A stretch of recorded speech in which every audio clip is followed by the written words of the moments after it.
그들은 일본판 중세기사이다. 그들은 700년 이상이나 권력의 고삐를 쥐고 흔들던 엘리트 계급이다. 그들은 검과 활의 달인이며 그들만의 엄격한 윤리에 입각해서 사납게 싸웠다. 그들은 외국 침입자들과는 물론이고 땅과 지위와 명예를 놓고 자기들끼리도 전쟁을 치루었다.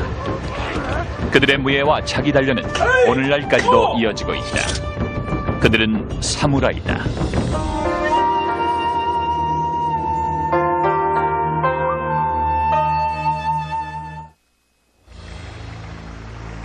일본의 역사를 연구하는 사람들은 일본의 전국시대를 가리켜 하극상의 시대라고 부르기도 한다. 이 혼돈의 시대에 등장한 강자들 중에는 귀족의 가문 자제가 아닌 자들이 상당수 있었다. 군사적인 재능만 있으면 혹시 불명예스러운 데가 있어도 사회적 사다리의 꼭대기까지 올라갈 수 있었던 것이다. In the chaos of 1500s warfare, you have people rising from rather humble origins, and you also have people rising from rather seemly origins, people who at key moments decided to leave their lord, to die in battle, go back, take control of the castle. 이 혼란의 시기 중 1568년에 점잖은 집안 출신의 거물급 사무라이가 등장했다. 그의 이름은 오다 노부나가. 그는 그 시대의 혼란을 가라앉혔다. 노부나가는 지방의 작은 영지 출신이었지만 뛰어난 지략을 발휘해 많은 동맹을 확보했고 일약 유명 인사가 되었다. 야심에 가득 찬 그는 일본 전국을 지배하겠다는 꿈을 키웠다. 그래서 그는 전국을 하나의 칼 아래라는 구호를 새겼다. 하지만 그것은 군사력만으로는 될 일이 아니었다. 그는 정략 결혼이라는 미묘한 방법을 동원했다. 노부나가 자신은 물론 그의 가까운 가족을 다른 힘있는 가문과 결혼시켰다. 이 방법은 아주 강력한 세력을 형성시켰다. 그 다음 그는 다른 영주들을 자기 휘하에 들어오도록 협박했다. 이 제안을 거절하면 그는 자기가 동원할 수 있는 모든 수단을 다해 싸웠다. 최신 무기인 화승총까지 동원했다. 일본에 총이 들어온 것은 1543년 중국의 정크선이 풍랑에 밀려와 일본에 상륙하면서부터다. 이 배에는 포르투갈 여행자들이 3명 타고 있었다. 이 서양인들은 화승식 머스킷 총을 지니고 있었다. 포르투갈인이 다이묘 앞에서 오리를 쏘아 마치자 다이묘는 총 3자루를 모두 산 다음 대장장이들을 불러 모조품을 만들게 했다. 이때부터 총이 전국에 퍼졌다. 많은 사무라이들이 총을 거부했지만 그건 그들의 잘못이었다. The introduction of the matchlock musket transforms warfare in Japan. And the warriors who adopt it quickly decimate the warlords who don't adopt it, or don't adopt it as well. 오다 노부나가는 이 신무기를 환영했고 그것을 실전에 어떻게 사용할지를 연구했다. 그의 권력이 최고조에 달했을 때 그에게는 소총 사수가 3,000명이나 있었다. 1575년에 나가시노성 부근에서 벌어진 유명한 전투에서 노부나가는 최소 1,500명의 소총수를 3열로 세워놓고 전투를 치루었다. 그가 일제 사격을 명하면 한 열씩 교대로 총을 쏘았다. 이런 소총 부대로 노부나가는 몇 배 우세한 적도 물리칠 수 있었다. If you use them correctly, you can destroy mounted cavalry. Mounted cavalry at this point being mostly archers. These are the battles that decide the balance of power in the late 1500s in Japan. 자기가 구축한 막강한 정치적 군사적 힘에도 불구하고 오다 노부나가는 통일을 보지 못하고 죽었다. 역사상의 야심가들이 대개 그렇듯이 노부나가 역시 암살당했다. 1582년 불만에 찬 부하 장군이 그를 암살했다. 정확한 암살 동기는 밝혀지지 않았지만 그 암살자는 자기의 봉사에 대한 보상이 적절하지 않다고 느꼈던 모양이다. 오다 노부나가는 일본 다이묘들의 3분의 1을 통합하고 48살에 죽었다. 통일의 나머지 작업은 그의 시종이었던 토요토미 히데요시의 몫으로 남겨졌다. 히데요시는 출신은 미천했지만 뛰어난 전투력으로 또 하나의 거물이 되었다.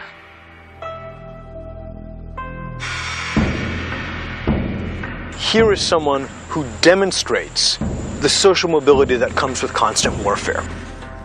He rose from status of sandal carrier.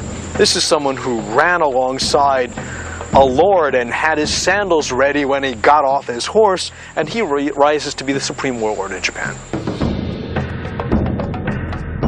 노부나가가 암살당하자 히데요시는 즉시 범인을 추적하여 죽였다. 이것은 주인에 대한 충성이었으며 시기적절한 정치적 행동이기도 했다. 노부나가에게는 어린 아들이 있었다.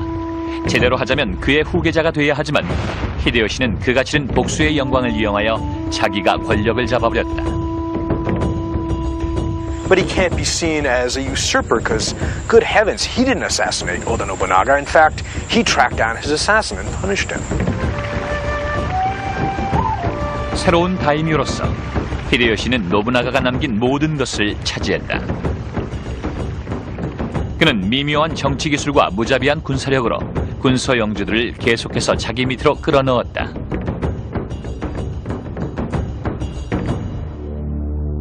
(1590년이) 되자 일본의 모든 다이묘가 그의 휘하에 들어왔다. 오다 노부나가의 통일의 꿈이 히데요시에 의해 실현된 것이다.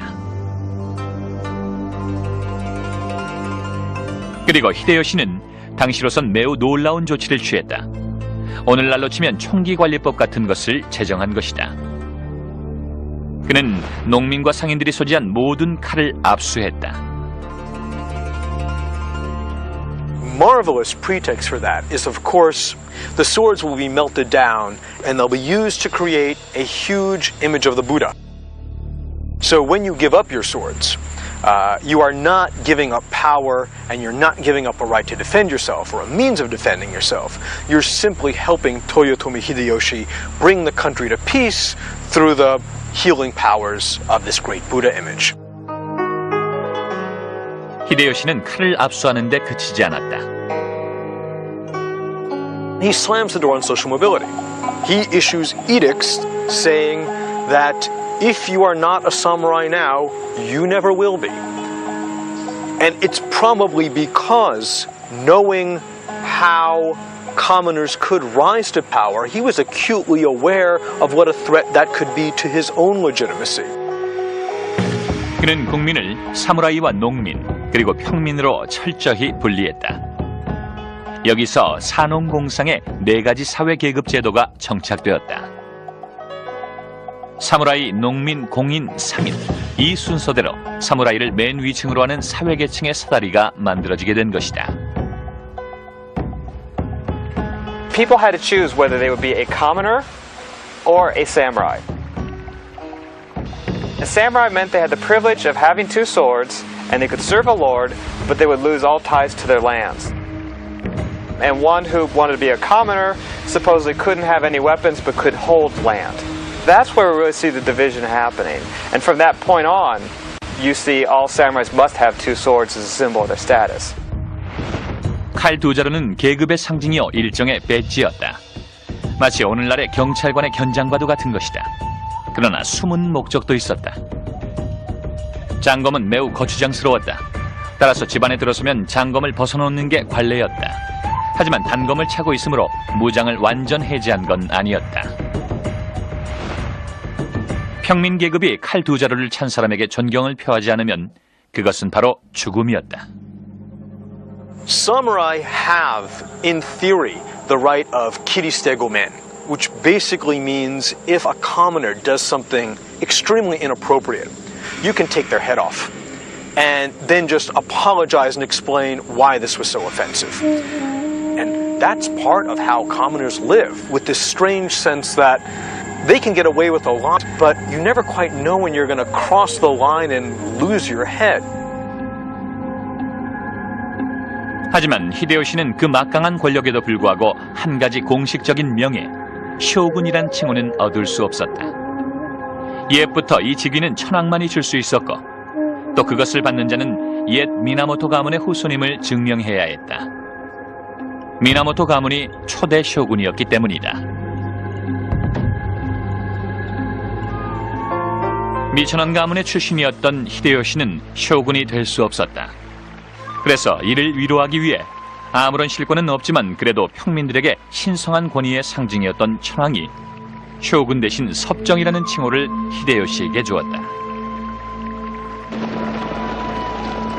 히데요시는 섭정이라는 칭호에 그쳤으나 그의 뒤를 이은 지도자는 거기에 만족하지 않고 기어코 쇼군 칭호를 쟁취했을 뿐만 아니라 그 쇼군의 권력을 그 후 250년간이나 이어가게 만든다.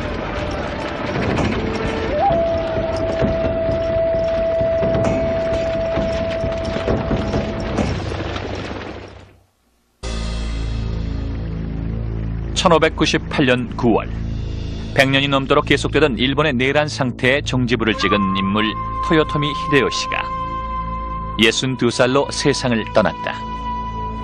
그는 자기의 지위를 5살 난 아들에게 물려주고 싶었다. 신하들이 그렇게 보필해 줄 것으로 믿고 죽었다. 그러나 실제는 그렇지 못했다. 그의 오른팔이던 도쿠가와 이에야스가 그 자리를 차지했다. 그는 자신의 추종자 7만 4천 명을 데리고 히데요시 충성파 8만 대군과 대치했다. 양측은 1600년 10월 21일 세키가하라라는 전략적 요충지에서 충돌했다. 전투가 시작될 무렵 히데요시 충성파는 자리를 지켰고 도쿠가와 이에야스군은 이른 아침 안개를 틈타 몰래 접근했다.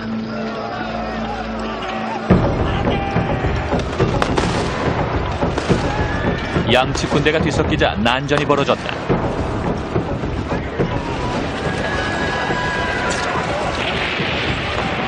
처음에는 기습을 감행한 도쿠가와군의 우세였다. 그러나 안개가 걷히고 전투가 치열해지자 전세는 역전되었다. 자신이 패할 조짐이 보이자 도쿠가와는 정치적 계략을 써서 눈 깜짝할 새에 전세를 뒤집었다. What shows Ieyasu's brilliance at Sekigahara is not that he brings more men to the field, but that he subverts the unity of the opposite side.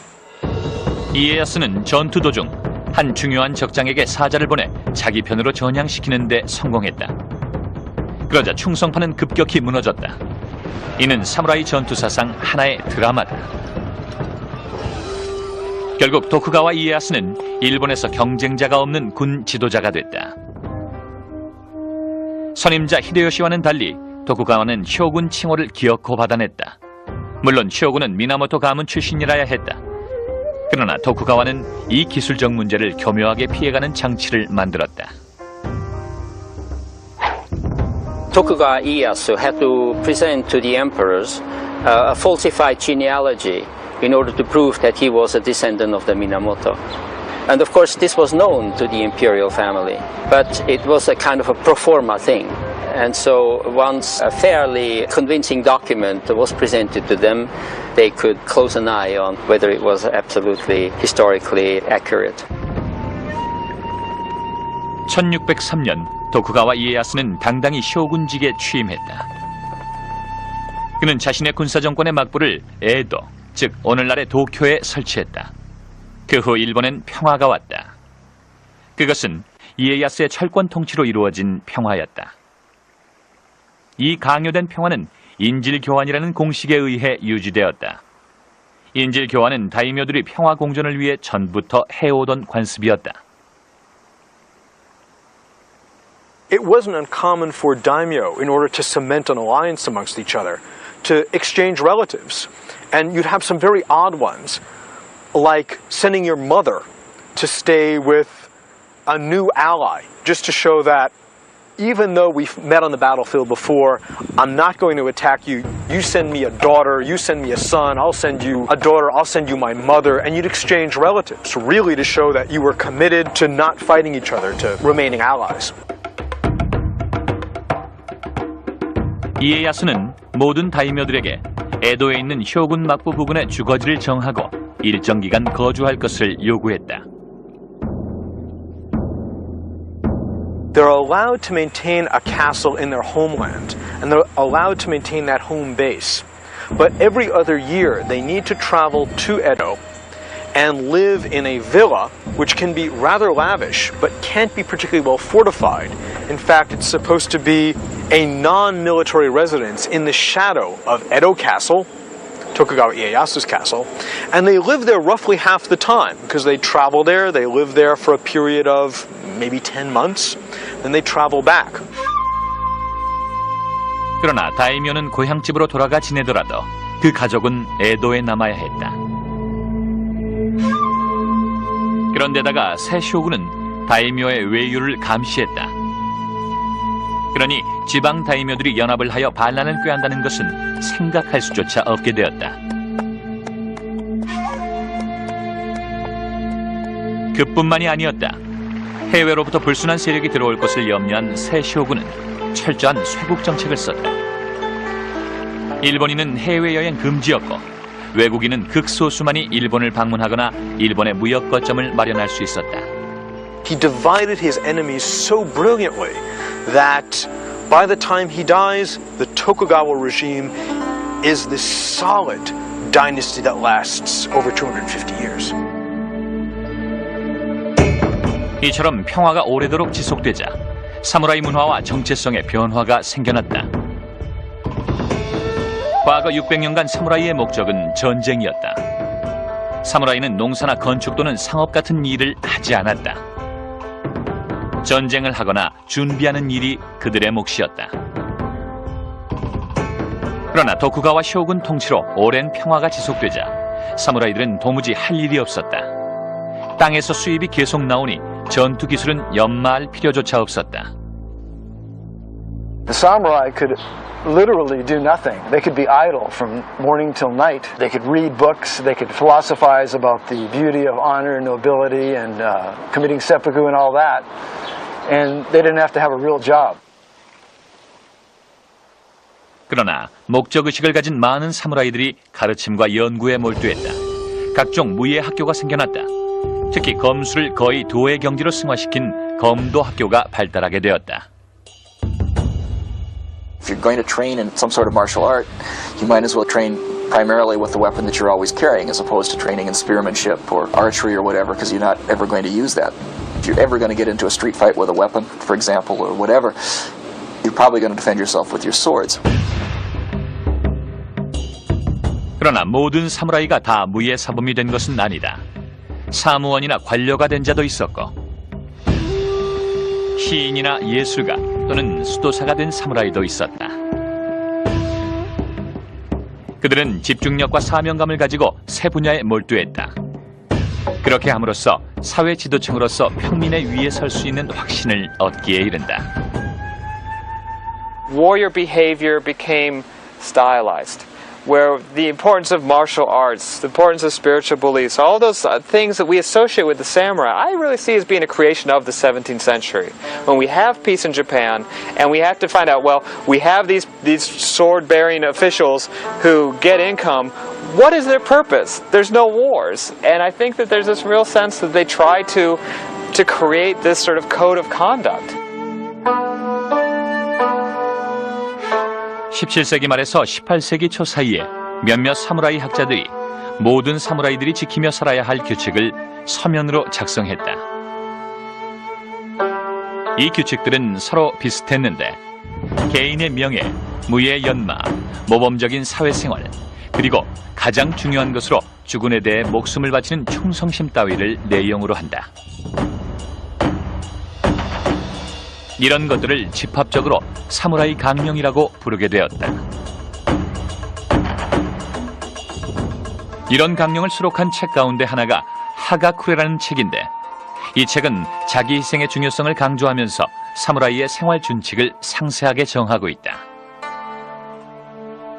It goes through these incredible descriptions of what the samurai must do with himself. You know, he must be incredibly sanitary and clean. He must prepare his nails in a certain way. He must always carry rouge in his side bag because he may die. And when he dies, he doesn't want to look pale or frightened. So he must always be ready to present the front of someone who has eagerly chosen death. When the samurai goes out to battle, he must burn incense in his helmet so that when he is beheaded by his victor, he will present to the victor who rips the helmet off a pleasant, an aesthetic, a memorable experience.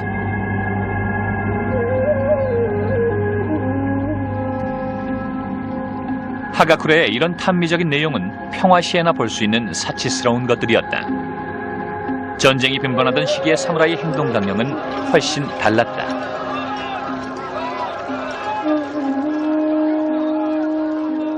One of the documents I looked at in the 14th century, they said, we attacked the enemy but started suffering casualties, so we fled. No stigma, no dying. They're not going to just, die like that. Later on, there's this notion that you should die for your Lord. The attitudes toward that are very different. 평화로운 시절의 사치이건 아니건 도쿠가와 마쿠 시절의 사무라이들은 이 행동 강령을 아주 진지하게 준수했다. 1703년 사무라이 역사 전체를 통해 사무라이의 충성심과 자기 희생을 가장 극적으로 보여주는 사건이 일어났다.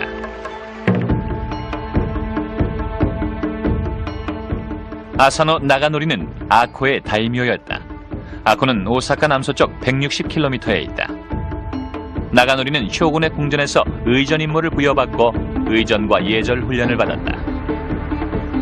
그런데 훈련 도중에 쇼군의 부하인 예절 교관이 나가노리를 모욕하였다. 이에 격노한 다이묘 나가노리는 단검을 꺼내들고 그 교관의 목을 찔렀다.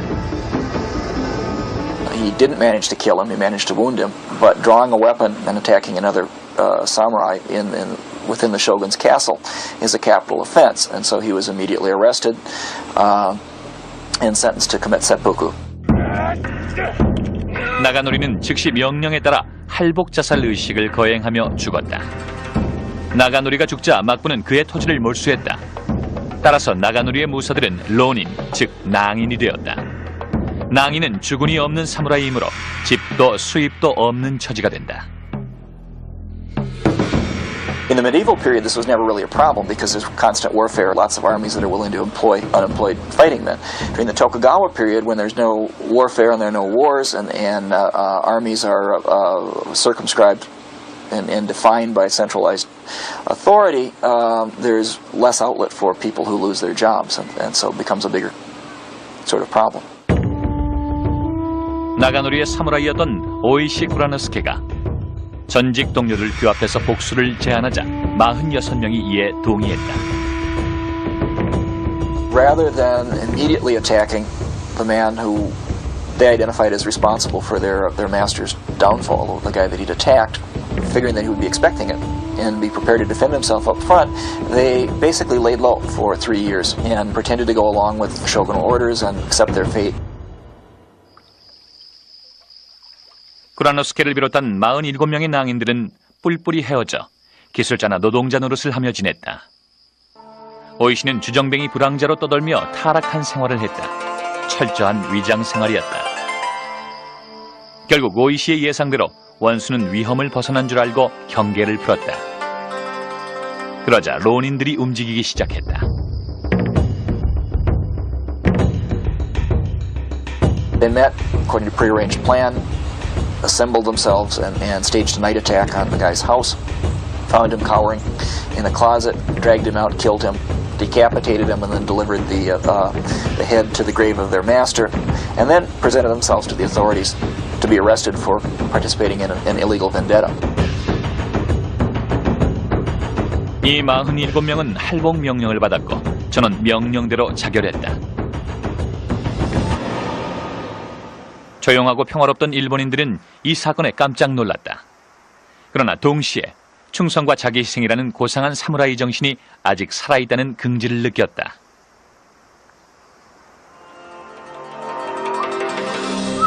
오늘날 아코에 가면 다이묘 아사노 나가노리의 고택이 있고 그 곁에 47명의 충성스러운 부하들을 기리는 사당이 있다. 이러한 사무라이 정신과 행동 강령은 일본인의 민족적 특성에 녹아들어 훗날 일본인들로 하여금 그들 특유의 희생적인 애국심을 발휘하게 만든다.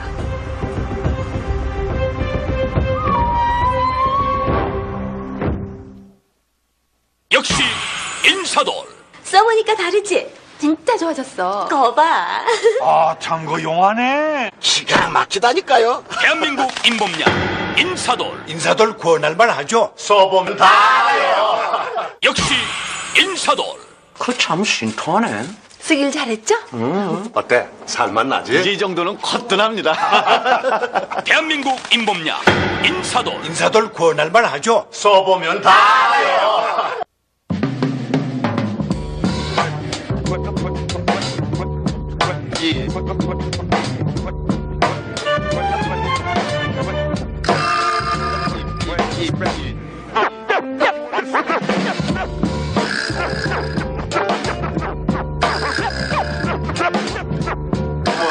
당신이 머리 아픈 건 남보다 더 열정적이기 때문입니다. 머리 아플 땐 타이레놀.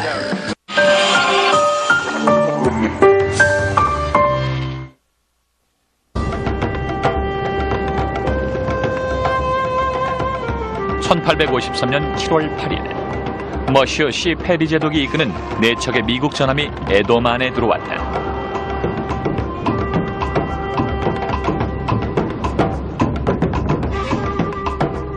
그들은 일본 정부가 원튼 원치 않든 국경을 개방하라고 요구했다. 미국이 이렇게 나온 것은 교역보다도 서태평양에서 고래잡이를 하는 자국 선박의 기항지가 필요했기 때문이었다. 그 당시 고래잡이는 큰 사업이었다. 모든 가정의 등불 연료가 고래기름이었기 때문이다. 과거 미국은 배 한 척만을 이끌고 찾아와 문호 개방을 요구했다가 번번이 축출당한 상태였다.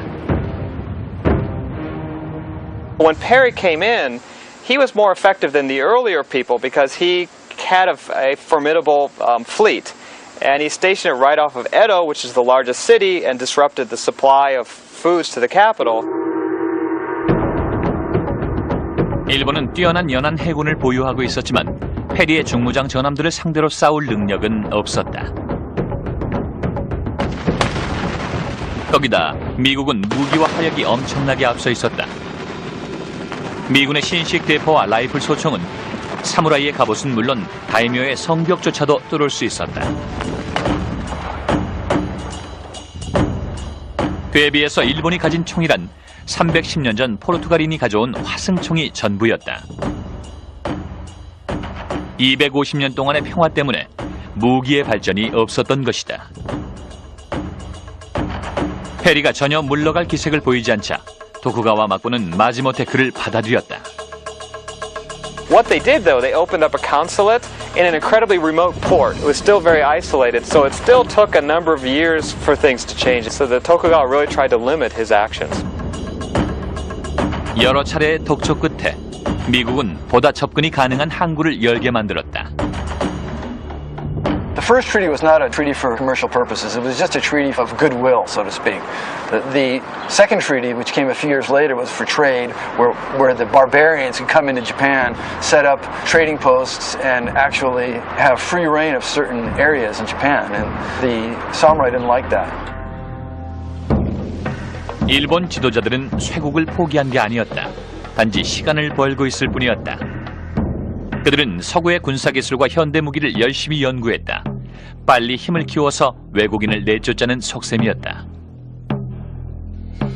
1860년대 중반, 많은 다이묘와 사무라이들이 그나마도 참지 못하고 쇼군에게 항의하기 시작했다.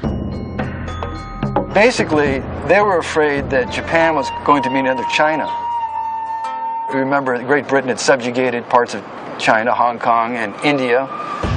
And France and Russia and Great Britain were kind of like waiting on the sidelines like wolves with their fangs dripping. So some of the samurai perceived it. 젊고 급진적인 사무라이들은 이렇게 생각했다. 쇼군이 일본을 보호하지 않는다면 어쩔 수 없다. 막부를 타도하고 천황의 지위를 회복시켜서 그에게 통치권을 주자. 1866년 그런 사태가 일어났다. 그리고 놀랍게도 무혈혁명이었다.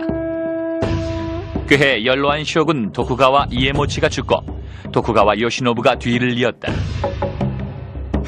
그러나 요시노부의 통치는 시작도 못하고 끝이 났다. 사무라이 계급 대다수가 그를 지지하지 않은 것이다.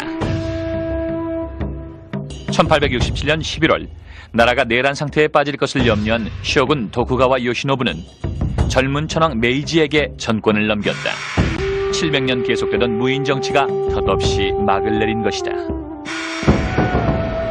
그러나 사무라이와 다이묘들의 기대와는 정반대의 결과가 나타났다. 천황의 중신들이 개혁을 단행했는데 그 골자는 지방 다이묘와 사무라이의 권력을 빼앗아 중앙에 집중시키는 그런 개혁이었다.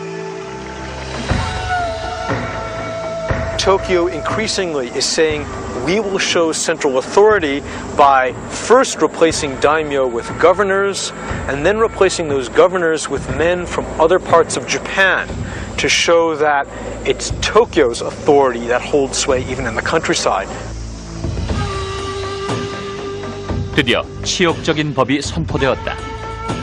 사무라이의 상징인 칼을 차지 말라는 법이 시행된 것이다.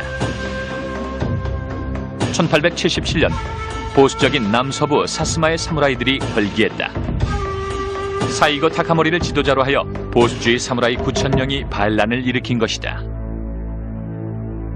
공교롭게도 사이고는 10년 전 쇼군을 몰아낼 때 공이 컸던 인물이었다. 반란군은 라이플총과 구식 무기로 무장했지만 그 정도로는 질적으로나 양적으로나 정부군의 상대가 되지 못했다. 반란군은 정부군의 교두보를 포위했으나 오히려 공격에 실패하고 사스마로 후퇴하여 사이고의 집이 있는 가고시마의 거점에 재집결했다. 9월 24일 아침 사이고와 그의 끈질긴 부하 300명은 오로지 칼만으로 무장하고 정부군을 맞아 싸웠다.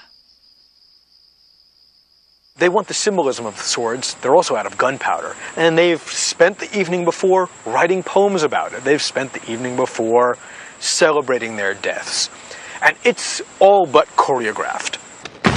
They march out into a hail of gunfire. They're surrounded by cannon. They're surrounded by tens of thousands of Japanese imperial troops. And they fully know they're going to die.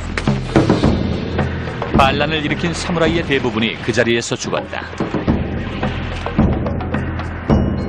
사이고는 총탄에 부상을 입었고 충성스러운 부하 몇 명이 그를 언덕으로 모셔가 사무라이의 전통적인 방법으로 세상을 뜨게 했다. He didn't actually commit seppuku because he was shot through the hip and fell. He was probably unable to sit. He may have gone into shock immediately. He was certainly unable to sit up and pull a sword and slit his abdomen. But his men took his head anyway, and they hit it. They hit it as though this were 1220. You would not want the enemy army to get that head and have a trophy.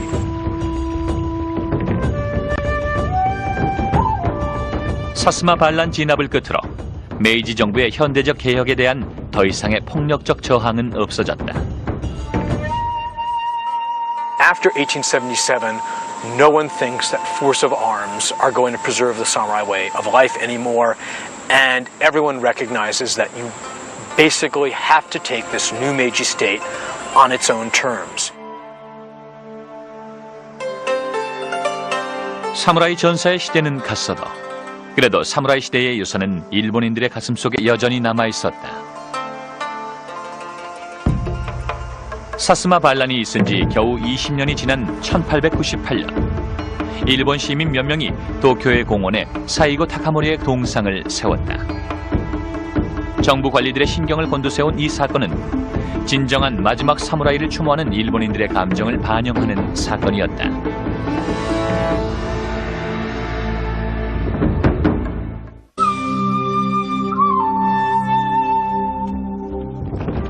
(19세기를) 마감하는 10년 동안 메이지 천황의 일본은 산업화를 서둘러 무시무시한 현대적인 전쟁 기계로 성장하게 됐다. 250년이나 고립되었던 나라치고 그들의 해군력과 군사과학 기술은 눈부시게 성장했다. 일본은 서구 나라들을 따라잡는 것이 지상 목표였다. The knowledge was there when Japan was supposedly closed. Enough people knew what to borrow, what to get, what they needed to make Japan much stronger. And I think the speed at which they were able to do that is just really remarkable. 20세기 초 일본은 어느새 괄목상대할 나라가 되어버렸다.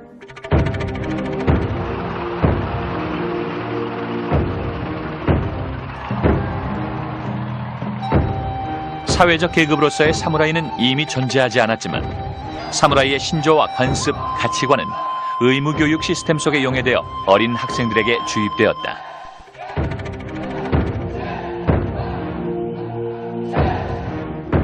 학교들은 천황의 신성 개념을 부활시켰고 일본 민족의 우수성을 강조했다. 이러한 정신교육이 아마도 2차 대전에 이르는 일련의 과정에서 일본을 뻔뻔스러운 침략국으로 만드는 데 한몫했을 것이다. The Japanese Imperial Army seized on the samurai, not surprisingly, as a major symbol for forging a kind of code or a culture for its officers and men. 그러다 보니 일본은 과거의 사무라이의 나라로 돌아가 버린 것이다. 일본군은 대부분 농민과 상인 출신이었다. 그런데 사무라이 행동 강령은 평민에 대한 사무라이의 우월적인 차별성을 강조하니 이건 모순이었다. The Imperial Army turned that around and said, no, these are warrior values. That means they're Japanese values, and we're all samurai at heart. 태평양 전쟁을 치르는 동안 자기 희생을 강조하는 전사의 수칙에 세뇌된 일본 군인들은 자신의 목숨을 초계같이 내버렸다. 항복보다는 죽음이 낫다는 신조 때문에 패배가 명백한 전투에서도 일본군은 항복하지 않았다. 과달카날 이오지마 등지에서는 오히려 자살 특공대가 되어 극렬하게 반항했다. 그 밖에 다른 사무라이의 상징도 남아있었다. 예를 들면 2차 대전 중 일본 관원들은 여전히 칼을 차고 다녔었다.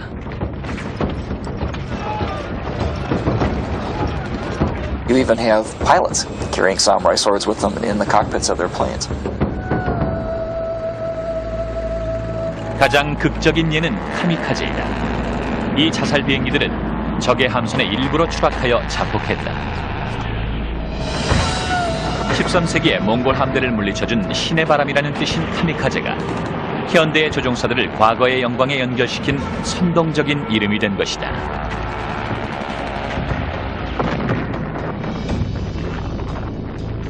There was definitely a consciousness which one can perceive from the poetry they wrote as their farewell poems and other things, that they were, for better or for worse, managing to recreate or reconnect themselves with something from their past which they felt was real.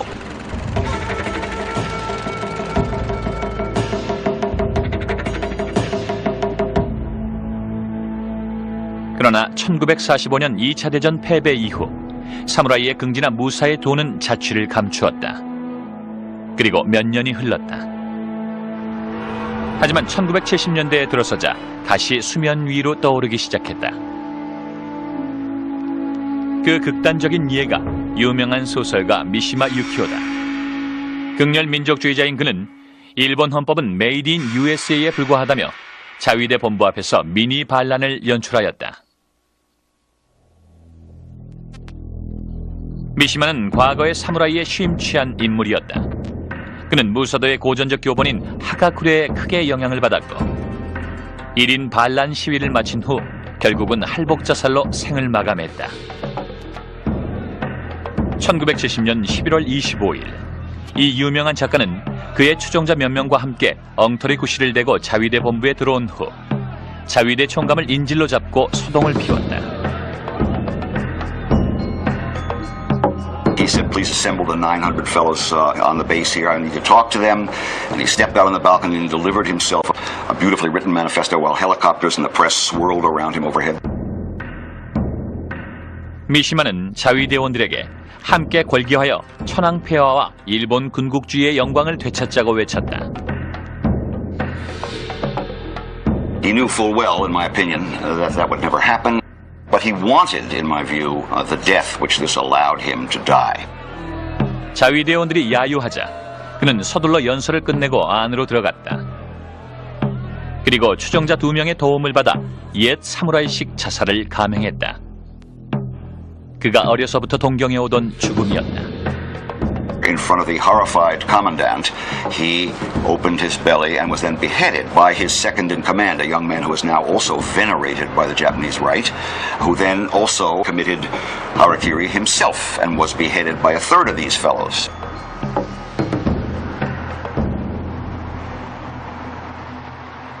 이제 막 전쟁의 참화에서 회복되어 번영을 구가하려던 참에 이런 사건이 일어나자 일본인들은 경악해 마지 않았다. 한편 이 사건은 일본인들의 가슴에 묘한 여운을 남겼다.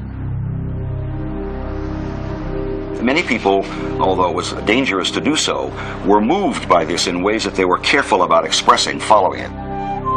Although there was, to be sure, personal, idiosyncratic pathology involved in Mishima's end, there was at the same time an embodiment of the kind of despair that many Japanese were feeling about making so much money and feeling so empty, and about feeling culturally disinherited, disconnection from the traditions that, mythological or not, were at the center of Japan's view of itself into the past. 1980년대와 90년대를 거치며 일본은 계속 번영했다. 그러나 이 첨단 과학의 시대에도 일부 일본 기업가들은 오늘날 비즈니스 전쟁의 지혜를 그 옛날 사무라이에게서 찾는다. 1643년에 쓰여진 책 오륜서. 이 책은 전설적인 검술가 미야모토 무사시가 쓴 책으로 선사상에 입각한 전투 기술서이다. 이 책은 상담에서 이득을 얻기 위하여 입실험을 하는 미국의 기업 투자자들까지도 열심히 읽는 베스트셀러다. 또 사무라이의 유산이 가장 확실하게 남아있는 곳은 역시 무예를 가르치는 학교다. 많은 학교들이 학생들에게 무사의 행동 강령을 연구하고 거기에 써있는 대로 처신하라고 가르친다. 많은 지방 도시들이 주최하는 역사 문화 축제. 사무라이의 과거가 눈에 보인다. 고종을 거쳐 만든 갑옷을 입은 사무라이들이 말을 타고 퍼레이드를 벌이고 있다.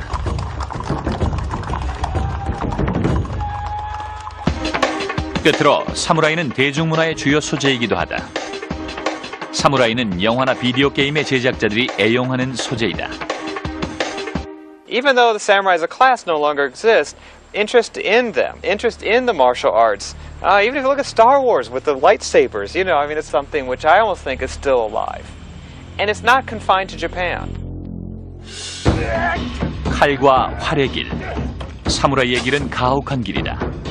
그러나 많은 사람들에게 충성과 자기 단련, 자기 희생이라는 사무라이의 덕목들은 지금도 똑같이 소중한 가치로 평가되고 있다. 섬기는 자 사무라이의 고상한 전통이 1000년 전부터 오늘날까지도 이어지고 있는 것이다.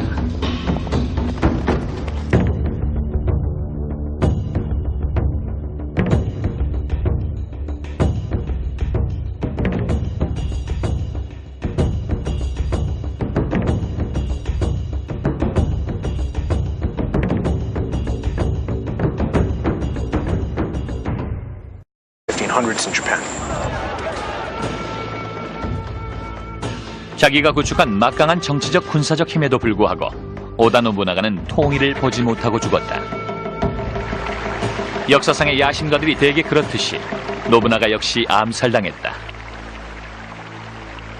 1582년 불만에 찬 부하 장군이 그를 암살했다. 정확한 암살 동기는 밝혀지지 않았지만 그 암살자는 자기의 봉사에 대한 보상이 적절하지 않다고 느꼈던 모양이다. 오다 노부나가는 일본 다이묘들의 3분의 1을 통합하고 48살에 죽었다. 통일의 나머지 작업은 그의 시종이었던 토요토미 히데요시의 몫으로 남겨졌다. 히데요시는 출신은 미천했지만 뛰어난 전투력으로 또 하나의 거물이 되었다.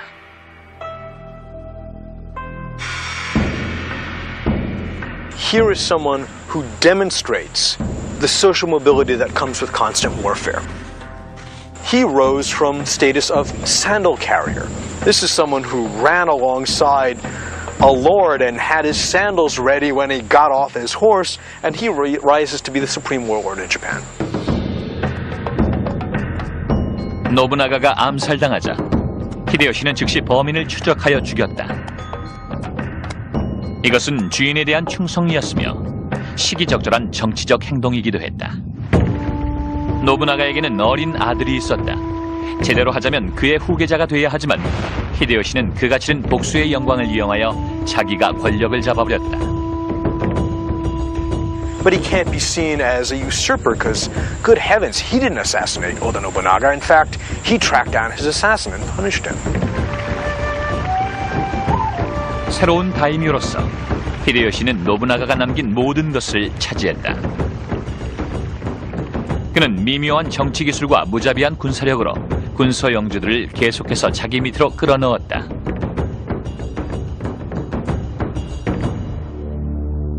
(1590년이) 되자 일본의 모든 다이묘가 그의 휘하에 들어왔다. 오다 노부나가의 통일의 꿈이 히데요시에 의해 실현된 것이다. 그리고 히데요시는 당시로선 매우 놀라운 조치를 취했다. 오늘날로 치면 총기관리법 같은 것을 제정한 것이다. 그는 농민과 상인들이 소지한 모든 칼을 압수했다. Marvelous pretext for that is, of course, the swords will be melted down and they'll be used to create a huge image of the Buddha. So when you give up your swords, you are not giving up power.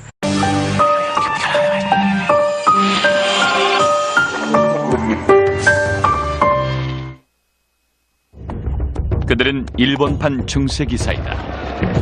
그들은 700년 이상이나 권력의 고삐를 쥐고 흔들던 엘리트 계급이다. 그들은 검과 활의 달인이며 그들만의 엄격한 윤리에 입각해서 사납게 싸웠다. 그들은 외국 침입자들과는 물론이고 땅과 지위와 명예를 놓고 자기들끼리도 전쟁을 치루었다. 그들의 무예와 자기 단련은 오늘날까지도 이어지고 있다. 그들은 사무라이다.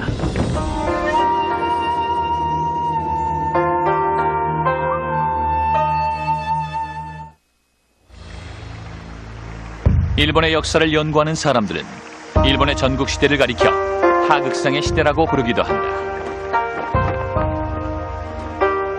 이 혼돈의 시대에 등장한 강자들 중에는 귀족의 가문 자제가 아닌 자들이 상당수 있었다. 군사적인 재능만 있으면 혹시 불명예스러운 데가 있어도 사회적 사다리의 꼭대기까지 올라갈 수 있었던 것이다. In the chaos of 1500s warfare, you have people rising from rather humble origins, and you also have people rising from rather seemly origins, people who at key moments decided to leave their lord to die. 서양인들은 화승식 머스킷 총을 지니고 있었다. 포르투갈인이 다이묘 앞에서 오리를 쏘아 마치자 다이묘는 총 세 자루를 모두 산 다음 대장장이들을 불러 모조품을 만들게 했다. 이때부터 총이 전국에 퍼졌다. 많은 사무라이들이 총을 거부했지만 그건 그들의 잘못이었다. The introduction of the matchlock musket transforms warfare in Japan. And the warriors who adopt it quickly decimate the warlords who don't adopt it, or don't adopt it as well. 오다 노부나가는 이 신무기를 환영했고 그것을 실전에 어떻게 사용할지를 연구했다. 그의 권력이 최고조에 달했을 때 그에게는 소총 사수가 3,000명이나 있었다. 1575년에 나가시노성 부근에서 벌어진 유명한 전투에서 노부나가는 최소 1,500명의 소총수를 3열로 세워놓고 전투를 치루었다. 그가 일제 사격을 명하면 한 열씩 교대로 총을 쏘았다. 이런 소총 부대로 노부나가는 몇 배 우세한 적도 물리칠 수 있었다. If you use them correctly, you can destroy mounted cavalry. Mounted cavalry at this point being mostly archers. These are the battles that decide the balance of power in the late 50s. In battle, go back, take control of the castle. 이 혼란의 시기 중 1568년에 점잖은 집안 출신의 거물급 사무라이가 등장했다. 그의 이름은 오다 노부나가. 그는 그 시대의 혼란을 가라앉혔다. 노부나가는 지방의 작은 영지 출신이었지만 뛰어난 지략을 발휘해 많은 동맹을 확보했고 일약 유명 인사가 되었다. 야심에 가득 찬 그는 일본 전국을 지배하겠다는 꿈을 키웠다. 그래서 그는 전국을 하나의 칼 아래라는 구호를 새겼다. 하지만 그것은 군사력만으로는 될 일이 아니었다. 그는 정략 결혼이라는 미묘한 방법을 동원했다. 노부나가 자신은 물론 그의 가까운 가족을 다른 힘있는 가문과 결혼시켰다. 이 방법은 아주 강력한 세력을 형성시켰다. 그 다음 그는 다른 영주들을 자기 휘하에 들어오도록 협박했다. 이 제안을 거절하면 그는 자기가 동원할 수 있는 모든 수단을 다해 싸웠다. 최신 무기인 화승총까지 동원했다. 일본에 총이 들어온 것은 1543년 중국의 정크선이 풍랑에 밀려와 일본에 상륙하면서부터다. 이 배에는 포르투갈 여행자들이 3명 타고 있었다.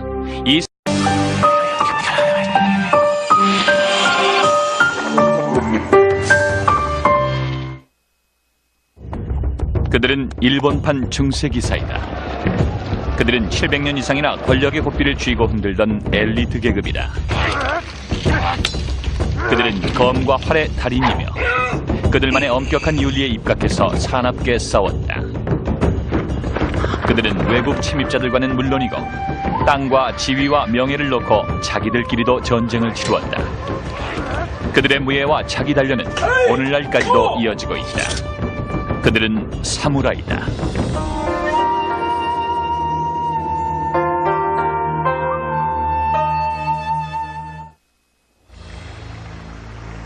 일본의 역사를 연구하는 사람들은 일본의 전국시대를 가리켜 하극상의 시대라고 부르기도 한다.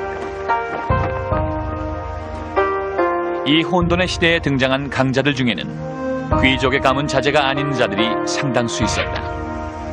군사적인 재능만 있으면 혹시 불명예스러운 데가 있어도 사회적 사다리의 꼭대기까지 올라갈 수 있었던 것이다.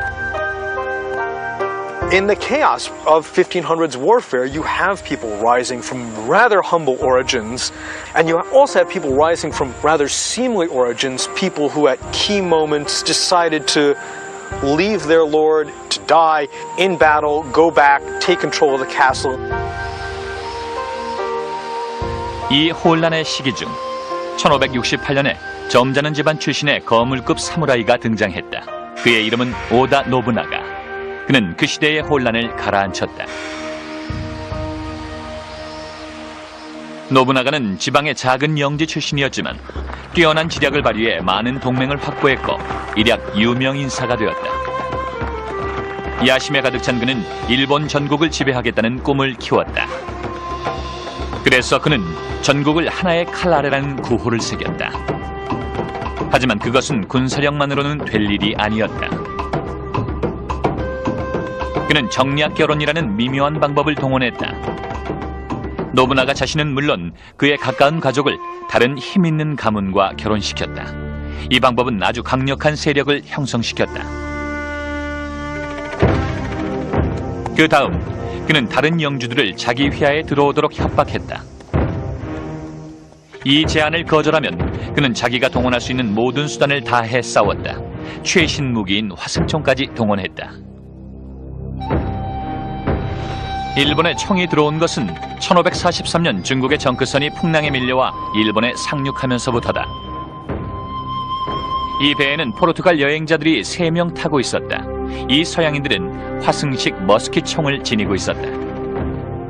포르투갈인이 다이묘 앞에서 오리를 쏘아 마치자 다이묘는 총 3자루를 모두 산 다음 대장장이들을 불러 모조품을 만들게 했다. 이때부터 총이 전국에 퍼졌다. 많은 사무라이들이 총을 거부했지만 그건 그들의 잘못이었다. The introduction of the matchlock musket transforms warfare in Japan.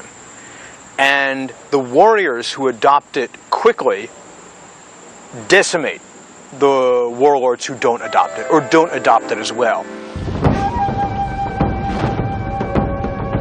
오다 노부나가는 이 신무기를 환영했고 그것을 실전에 어떻게 사용할지를 연구했다. 그의 권력이 최고조에 달했을 때 그에게는 소총 사수가 3,000명이나 있었다. 1575년에 나가시노성 부근에서 벌어진 유명한 전투에서 노부나가는 최소 1,500명의 소총수를 3열로 세워놓고 전투를 치루었다. 그가 일제 사격을 명하면 한 열씩 교대로 총을 쏘았다. 이런 소총 부대로 노부나가는 몇 배 우세한 적도 물리칠 수 있었다. If you use them correctly, you can destroy mounted cavalry. Mounted weapons but could hold land. That's where we really see the division happening. And from that point on, you see all samurais must have two swords as a symbol of their status. 칼 두 자루는 계급의 상징이요 일종의 배지였다. 마치 오늘날의 경찰관의 견장과도 같은 것이다. 그러나 숨은 목적도 있었다. 장검은 매우 거추장스러웠다. 따라서 집안에 들어서면 장검을 벗어놓는 게 관례였다. 하지만 단검을 차고 있으므로 무장을 완전 해제한 건 아니었다. 평민 계급이 칼 두 자루를 찬 사람에게 존경을 표하지 않으면 그것은 바로 죽음이었다. Samurai have, in theory, the right of kiristego-men, which basically means if a commoner does something extremely inappropriate, you can take their head off and then just apologize and explain why this was so offensive. And that's part of how commoners live, with this strange sense that they can get away with a lot, but you never quite know when you're going to cross the line and lose your head. 하지만 히데요시는 그 막강한 권력에도 불구하고 한 가지 공식적인 명예, 쇼군이란 칭호는 얻을 수 없었다. 옛부터 이 직위는 천황만이 줄 수 있었고 또 그것을 받는 자는 옛 미나모토 가문의 후손임을 증명해야 했다. 미나모토 가문이 초대 쇼군이었기 때문이다. 미천원 가문의 출신이었던 히데요시는 쇼군이 될 수 없었다. 그래서 이를 위로하기 위해 아무런 실권은 없지만 그래도 평민들에게 신성한 권위의 상징이었던 천황이 쇼군 대신 섭정이라는 칭호를 히데요시에게 주었다. 히데요시는 섭정이라는 칭호에 그쳤으나 그의 뒤를 이은 지도자는 거기에 만족하지 않고 기어코 쇼군 칭호를 쟁취했을 뿐만 아니라 그 쇼군의 권력을 그 후 250년간이나 이어가게 만든다.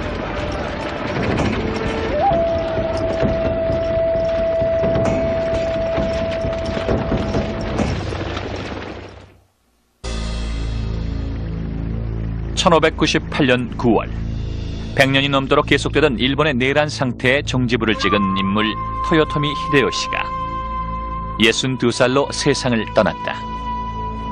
그는 자기의 지위를 5살 난 아들에게 물려주고 싶었다. 신하들이 그렇게 보필해 줄 것으로 믿고 죽었다. 그러나 실제는 그렇지 못했다. 그의 오른팔이던 도쿠가와 이에야스가 그 자리를 차지했다. 그는 자신의 추종자 7만 4천 명을 데리고 히데요시 충성파 8만 대군과 대치했다. 양측은 1600년 10월 21일 세키가하라라는 전략적 요충지에서 충돌했다. 전투가 시작될 무렵 히데요시 충성파는 자리를 지켰고 도쿠가와 이에야스군은 이른 아침 안개를 틈타 몰래 접근했다.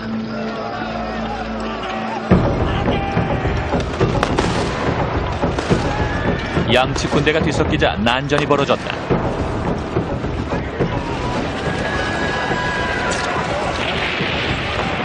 처음에는 기습을 감행한 도쿠가와군의 우세였다. 그러나 안개가 걷히고 전투가 치열해지자 전세는 역전되었다. 자신이 패할 조짐이 보이자 도쿠가와는 정치적 계략을 써서 눈 깜짝할 새에 전세를 뒤집었다.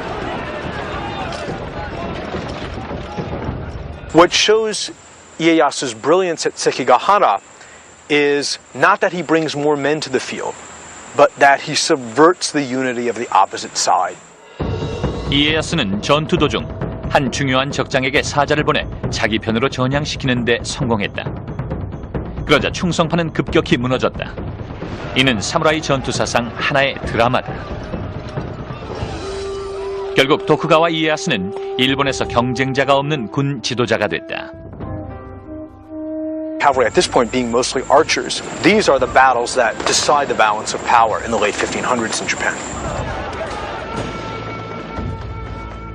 자기가 구축한 막강한 정치적 군사적 힘에도 불구하고 오다 노부나가는 통일을 보지 못하고 죽었다. 역사상의 야심가들이 대개 그렇듯이 노부나가 역시 암살당했다. 1582년 불만에 찬 부하 장군이 그를 암살했다. 정확한 암살 동기는 밝혀지지 않았지만 그 암살자는 자기의 봉사에 대한 보상이 적절하지 않다고 느꼈던 모양이다. 오다 노부나가는 일본 다이묘들의 3분의 1을 통합하고 48살에 죽었다.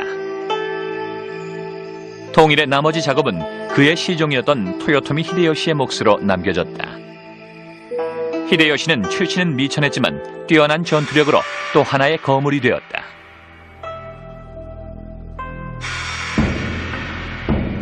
Here is someone who demonstrates the social mobility that comes with constant warfare.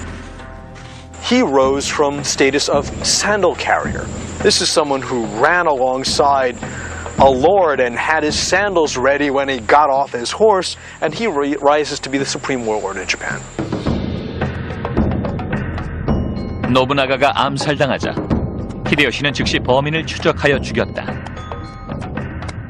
이것은 주인에 대한 충성이었으며 시기적절한 정치적 행동이기도 했다. 노부나가에게는 어린 아들이 있었다. 제대로 하자면 그의 후계자가 돼야 하지만 히데요시는 그가 치른 복수의 영광을 이용하여 자기가 권력을 잡아버렸다. But he can't be seen as a usurper because, good heavens, he didn't assassinate Oda Nobunaga. In fact, he tracked down his assassin and punished him. 새로운 다이묘로서 히데요시는 노부나가가 남긴 모든 것을 차지했다. 그는 미묘한 정치 기술과 무자비한 군사력으로 군소 영주들을 계속해서 자기 밑으로 끌어넣었다.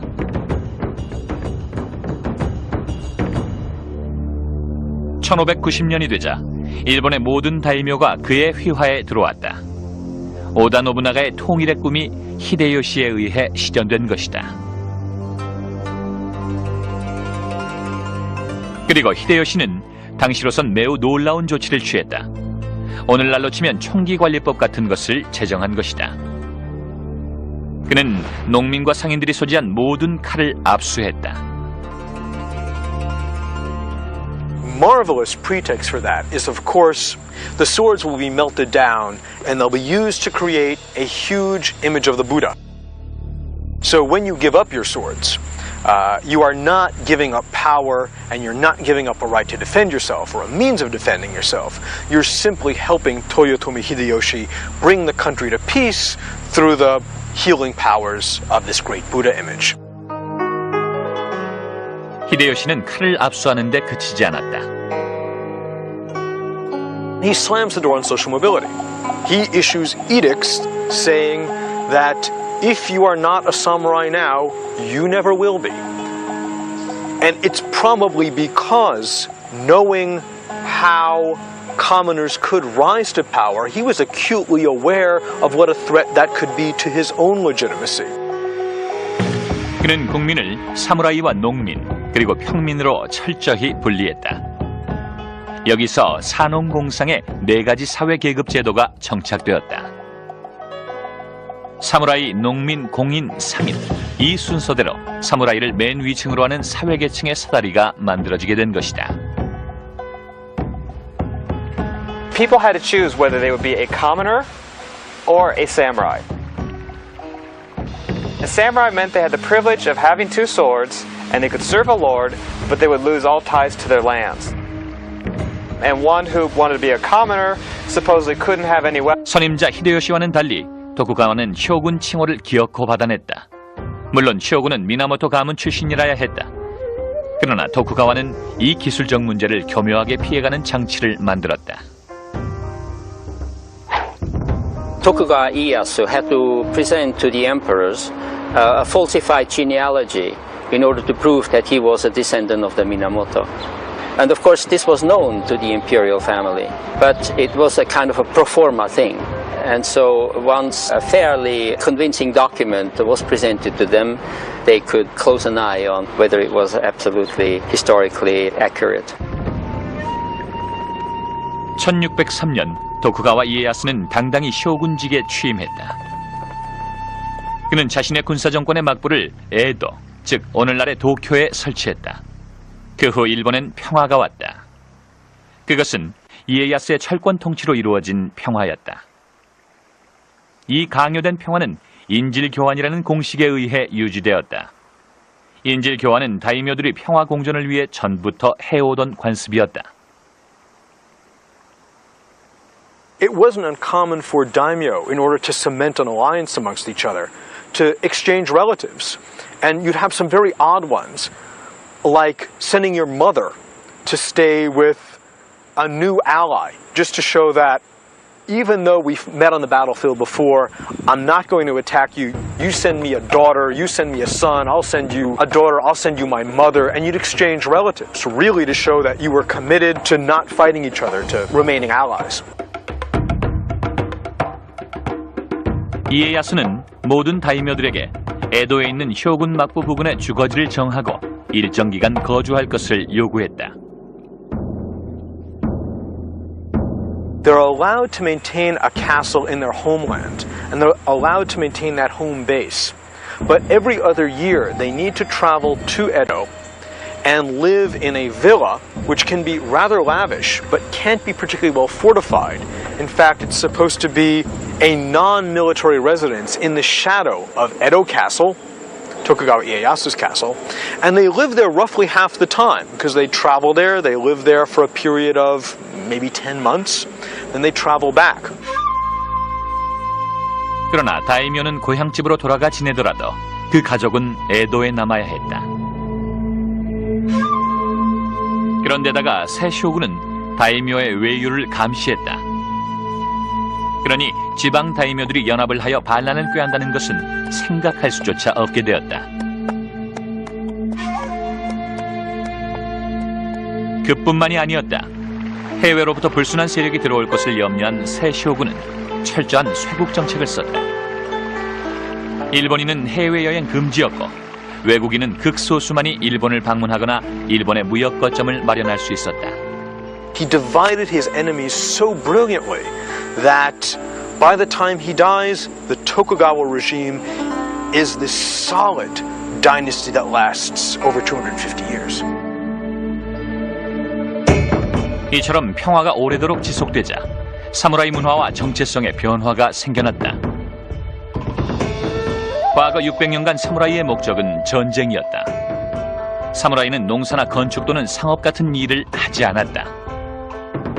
전쟁을 하거나 준비하는 일이 그들의 몫이었다. 그러나 도쿠가와 쇼군 통치로 오랜 평화가 지속되자 사무라이들은 도무지 할 일이 없었다. 땅에서 수입이 계속 나오니 전투 기술은 연마할 필요조차 없었다. The samurai could literally do nothing. They could be idle from morning till night. They could read books. They could philosophize about the beauty of honor and nobility and committing seppuku and all that. And they didn't have to have a real job. 그러나 목적의식을 가진 많은 사무라이들이 가르침과 연구에 몰두했다. 각종 무예 학교가 생겨났다. 특히 검수를 거의 도의 경지로 승화시킨 검도 학교가 발달하게 되었다. If you're going to train in some sort of martial art, you might as well train primarily with the weapon that you're always carrying as opposed to training in spearmanship or archery or whatever, because you're not ever going to use that. If you're ever going to get into a street fight with a weapon, for example, or whatever, you're probably going to defend yourself with your swords. 그러나 모든 사무라이가 다 무예 사범이 된 것은 아니다. 사무원이나 관료가 된 자도 있었고 시인이나 예술가 또는 수도사가 된 사무라이도 있었다. 그들은 집중력과 사명감을 가지고 새 분야에 몰두했다. 그렇게 함으로써 사회 지도층으로서 평민의 위에 설 수 있는 확신을 얻기에 이른다. Warrior behavior became stylized, where the importance of martial arts, the importance of spiritual beliefs, all those things that we associate with the samurai, I really see as being a creation of the 17th century. When we have peace in Japan, and we have to find out, well, we have these sword-bearing officials who get income. What is their purpose? There's no wars. And I think that there's this real sense that they try to create this sort of code of conduct. 17세기 말에서 18세기 초 사이에 몇몇 사무라이 학자들이 모든 사무라이들이 지키며 살아야 할 규칙을 서면으로 작성했다. 이 규칙들은 서로 비슷했는데 개인의 명예, 무예 연마, 모범적인 사회생활, 그리고 가장 중요한 것으로 주군에 대해 목숨을 바치는 충성심 따위를 내용으로 한다. 이런 것들을 집합적으로 사무라이 강령이라고 부르게 되었다. 이런 강령을 수록한 책 가운데 하나가 하가쿠레라는 책인데, 이 책은 자기 희생의 중요성을 강조하면서 사무라이의 생활 준칙을 상세하게 정하고 있다. It goes through these incredible descriptions of what the samurai must do with himself. You know, he must be incredibly sanitary and clean. He must prepare his nails in a certain way. He must always carry rouge in his side bag because he may die. And when he dies, he doesn't want to look pale or frightened. So he must always be ready to present the front of someone who has eagerly chosen death. When the samurai goes out to battle, he must burn incense in his helmet so that when he is beheaded by his victor, he will present to the victor who rips the helmet off a pleasant, an aesthetic, a memorable experience.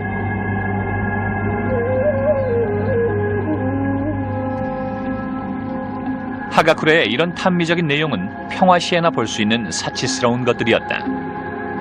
전쟁이 빈번하던 시기의 사무라이 행동 강령은 훨씬 달랐다.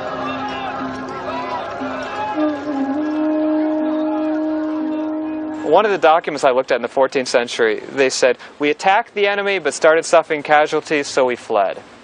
No stigma, no dying. They're not going to just, die like that. Later on, there's this notion that you should die for your Lord. The attitudes toward that are very different. 평화로운 시절의 사치이건 아니건 도쿠가와 마쿠 시절의 사무라이들은 이 행동 강령을 아주 진지하게 준수했다. 1703년 사무라이 역사 전체를 통해 사무라이의 충성심과 자기 희생을 가장 극적으로 보여주는 사건이 일어났다.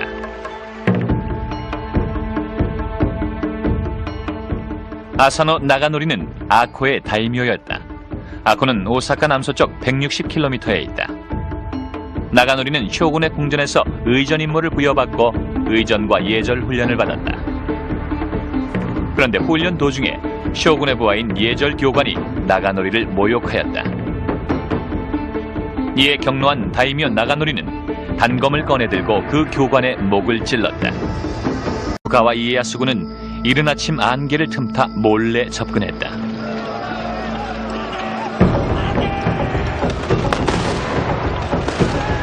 양측 군대가 뒤섞이자 난전이 벌어졌다.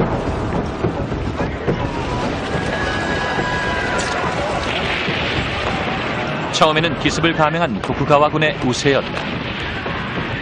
그러나 안개가 걷히고 전투가 치열해지자 전세는 역전되었다.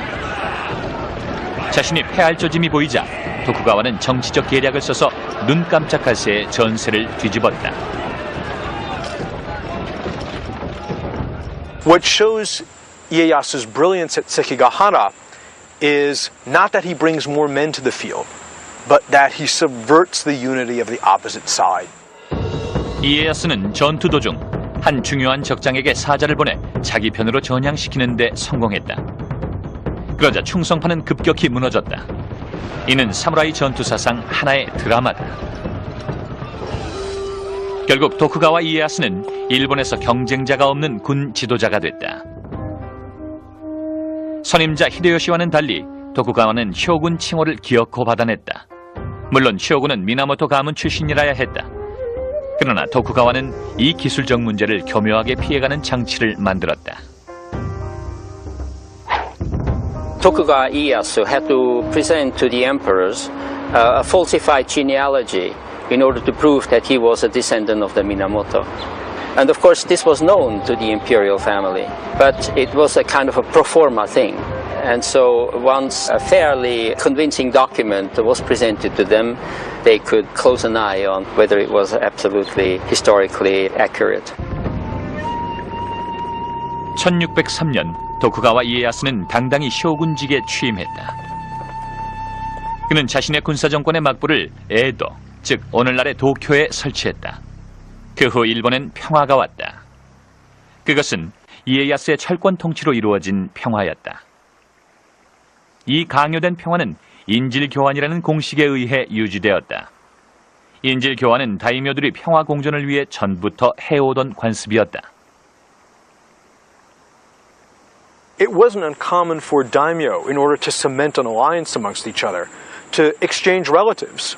And you'd have some very odd ones, like sending your mother to stay with a new ally, just to show that even though we've met on the battlefield before, I'm not going to attack you. You send me a daughter, you send me a son, I'll send you a daughter, I'll send you my mother, and you'd exchange relatives, really to show that you were committed to not fighting each other, to remaining allies. 이에야스는 모든 다이묘들에게 에도에 있는 쇼군 막부 부근의 주거지를 정하고 일정 기간 거주할 것을 요구했다. They're allowed to maintain a castle in their homeland, and they're allowed to maintain that home base. But every other year, they need to travel to Edo and live in a villa, which can be rather lavish, but can't be particularly well fortified. In fact, it's supposed to be a non-military residence in the shadow of Edo Castle, Tokugawa Ieyasu's castle, and they live there roughly half the time, because they travel there, they live there for a period of maybe 10 months, then they travel back. 그러나 다이묘는 고향집으로 돌아가 지내더라도 그 가족은 에도에 남아야 했다. 그런데다가 새 쇼군은 다이묘의 외유를 감시했다. 그러니 지방 다이묘들이 연합을 하여 반란을 꾀한다는 것은 생각할 수조차 없게 되었다. 그뿐만이 아니었다. 해외로부터 불순한 세력이 들어올 것을 염려한 새 쇼군은 철저한 쇄국 정책을 썼다. 일본인은 해외여행 금지였고 외국인은 극소수만이 일본을 방문하거나 일본의 무역 거점을 마련할 수 있었다. He divided his enemies so brilliantly that by the time he dies, the Tokugawa regime is this solid dynasty that lasts over 250 years. 이처럼 평화가 오래도록 지속되자 사무라이 문화와 정체성의 변화가 생겨났다. 과거 600년간 사무라이의 목적은 전쟁이었다. 사무라이는 농사나 건축 또는 상업 같은 일을 하지 않았다. 전쟁을 하거나 준비하는 일이 그들의 몫이었다. 그러나 도쿠가와 쇼군 통치로 오랜 평화가 지속되자 사무라이들은 도무지 할 일이 없었다. 땅에서 수입이 계속 나오니 전투 기술은 연마할 필요조차 없었다. The samurai could literally do nothing. They could be idle from morning till night. They could read books. They could philosophize about the beauty of honor and nobility and committing seppuku and all that. And they didn't have to have a real job. 그러나 목적의식을 가진 많은 사무라이들이 가르침과 연구에 몰두했다. 각종 무예 학교가 생겨났다. 특히 검술을 거의 도의 경지로 승화시킨 검도 학교가 발달하게 되었다. If you're going to train in some sort of martial art, you might as well train primarily with the weapon that you're always carrying as opposed to training in spearmanship or archery or whatever, because you're not ever going to use that. If you're ever going to get into a street fight with a weapon, for example, or whatever,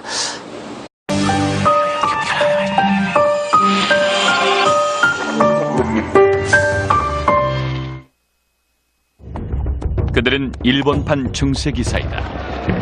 그들은 700년 이상이나 권력의 고삐를 쥐고 흔들던 엘리트 계급이다. 그들은 검과 활의 달인이며 그들만의 엄격한 윤리에 입각해서 사납게 싸웠다. 그들은 외국 침입자들과는 물론이고 땅과 지위와 명예를 놓고 자기들끼리도 전쟁을 치루었다. 그들의 무예와 자기 단련은 오늘날까지도 이어지고 있다. 그들은 사무라이다.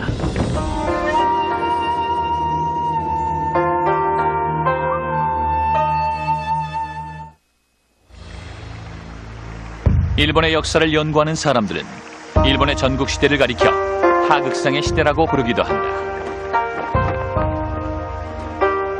이 혼돈의 시대에 등장한 강자들 중에는 귀족의 가문 자제가 아닌 자들이 상당수 있었다. 군사적인 재능만 있으면 혹시 불명예스러운 데가 있어도 사회적 사다리의 꼭대기까지 올라갈 수 있었던 것이다. In the chaos of 1500s warfare, you have people rising from rather humble origins, and you also have people rising from rather seemly origins, people who at key moments decided to leave their lord, to die in battle, go back, take control of the castle.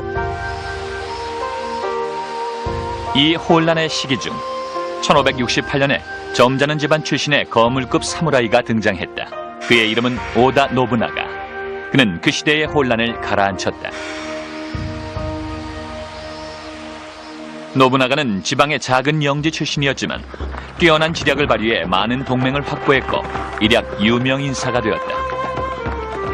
야심에 가득 찬 그는 일본 전국을 지배하겠다는 꿈을 키웠다. 그래서 그는 전국을 하나의 칼 아래라는 구호를 새겼다. 하지만 그것은 군사력만으로는 될 일이 아니었다. 그는 정략 결혼이라는 미묘한 방법을 동원했다. 노부나가 자신은 물론 그의 가까운 가족을 다른 힘있는 가문과 결혼시켰다. 이 방법은 아주 강력한 세력을 형성시켰다. 그 다음 그는 다른 영주들을 자기 휘하에 들어오도록 협박했다. 이 제안을 거절하면 그는 자기가 동원할 수 있는 모든 수단을 다해 싸웠다. 최신 무기인 화승총까지 동원했다. 일본에 총이 들어온 것은 1543년 중국의 정크선이 풍랑에 밀려와 일본에 상륙하면서부터다. 이 배에는 포르투갈 여행자들이 3명 타고 있었다.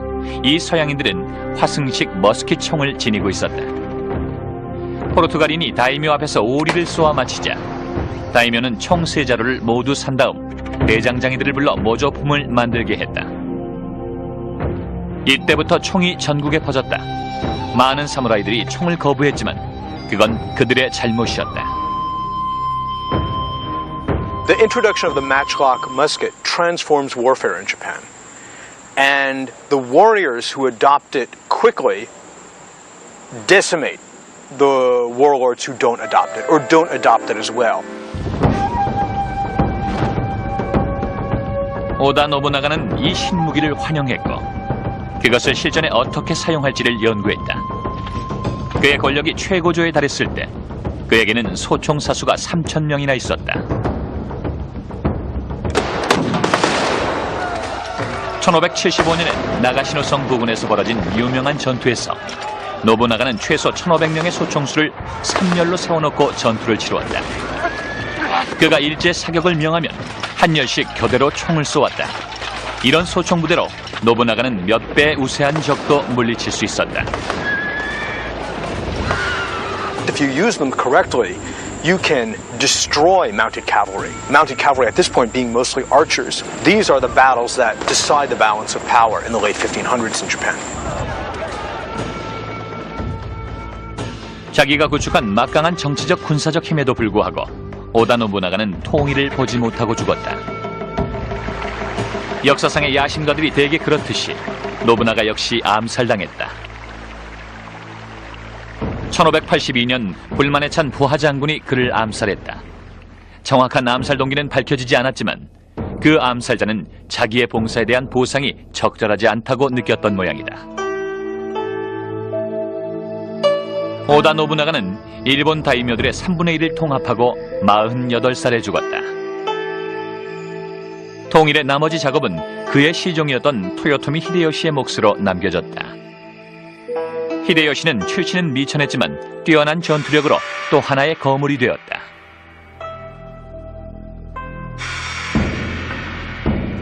Here is someone who demonstrates the social mobility that comes with constant warfare. He rose from status of sandal carrier. This is someone who ran alongside a lord and had his sandals ready when he got off his horse, and he rises to be the supreme warlord in Japan. 노부나가가 암살당하자 히데요시는 즉시 범인을 추적하여 죽였다. 이것은 주인에 대한 충성이었으며 시기적절한 정치적. They met according to prearranged plan, assembled themselves and staged a night attack on the guy's house. Found him cowering in a closet, dragged him out, killed him, decapitated him and then delivered the head to the grave of their master, and then presented themselves to the authorities to be arrested for participating in an illegal vendetta. 이 47명은 할복 명령을 받았고 저는 명령대로 자결했다. 조용하고 평화롭던 일본인들은 이 사건에 깜짝 놀랐다. 그러나 동시에 충성과 자기 희생이라는 고상한 사무라이 정신이 아직 살아있다는 긍지를 느꼈다.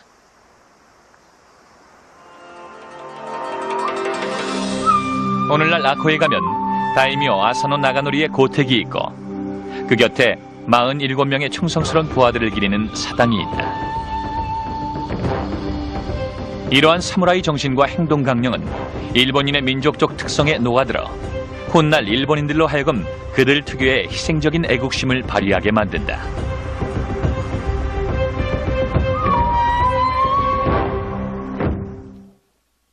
역시 인사돌. 써보니까 다르지? 진짜 좋아졌어. 거봐. 아, 참고 용하네. 기가 막히다니까요. 대한민국 인범량 인사돌. 인사돌 구원할만 하죠. 써보면 다 알아요. 역시 인사돌. 그 참 신통하네. 쓰길 잘했죠? 어때? 살맛나지? 이 정도는 거뜬합니다. 대한민국 인범량 인사돌. 인사돌 구원할만 하죠. 써보면 다 알아요.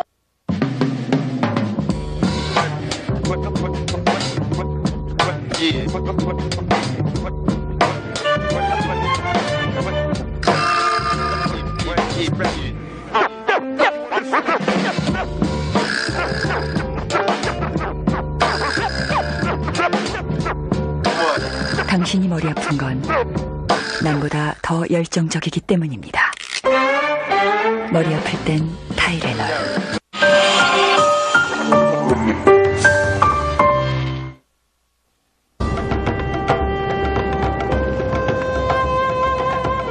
(1853년 7월 8일) 머시어 시 페리 제독이 이끄는 4척의 미국 전함이 에도만에 들어왔다.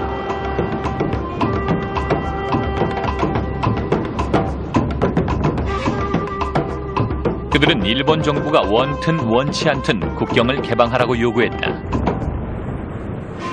미국이 이렇게 나온 것은 교역보다도 서태평양에서 고래잡이를 하는 자국 선박의 기항지가 필요했기 때문이었다. 그 당시 고래잡이는 큰 사업이었다. 모든 가정의 등불 연료가 고래기름이었기 때문이다. 과거 미국은 배 한 척만을 이끌고 찾아와 문호 개방을 요구했다가 번번이 축출당한 상태였다. When Perry came in, he was more effective than the earlier people because he had a formidable fleet. And he stationed it right off of Edo, which is the largest city, and disrupted the supply of foods to the capital.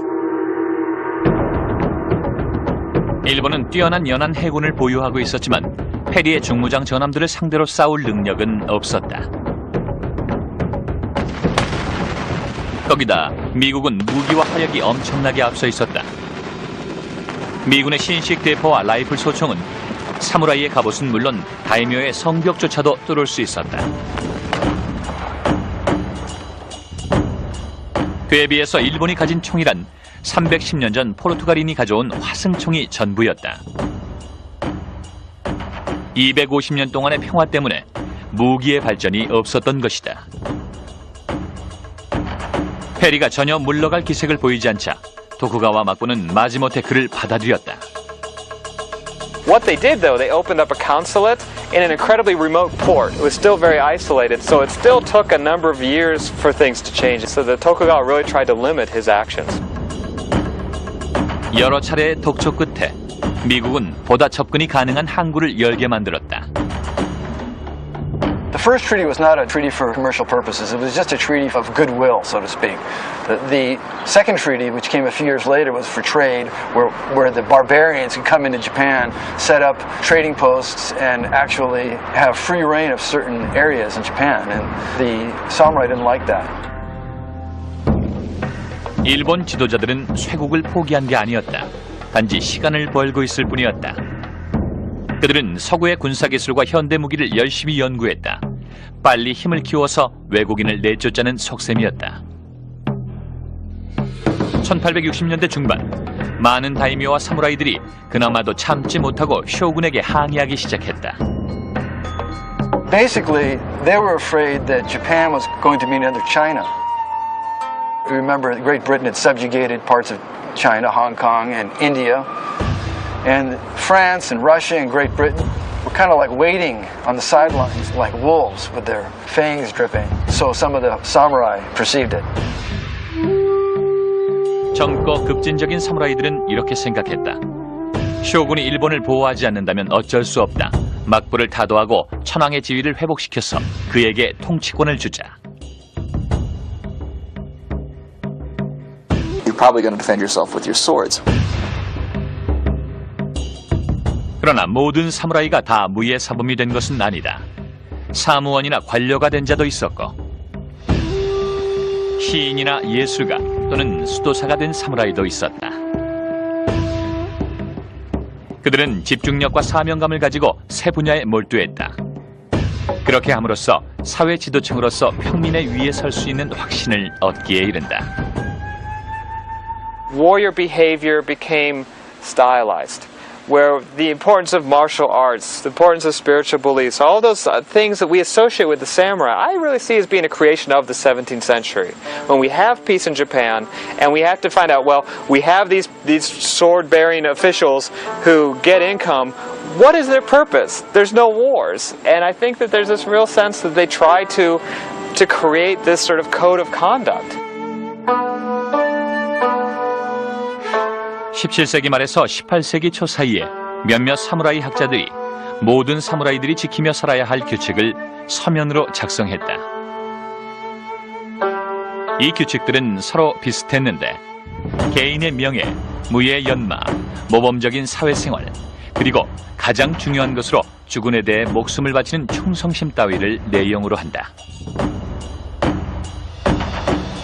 이런 것들을 집합적으로 사무라이 강령이라고 부르게 되었다.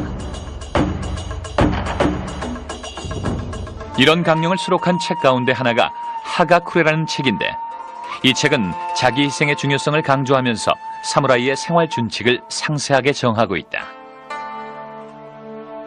It goes through these incredible descriptions of what the samurai must do with himself. You know, he must be incredibly sanitary and clean. He must prepare his nails in a certain way. He must always carry rouge in his side bag because he may die. And when he dies, he doesn't want to look pale or frightened. So he must always be ready to present the front of someone who has eagerly chosen death. When the samurai goes out to battle, he must burn incense in his helmet so that when he is beheaded by his victor, he will present to the victor who rips the helmet off a pleasant, an aesthetic, a memorable experience.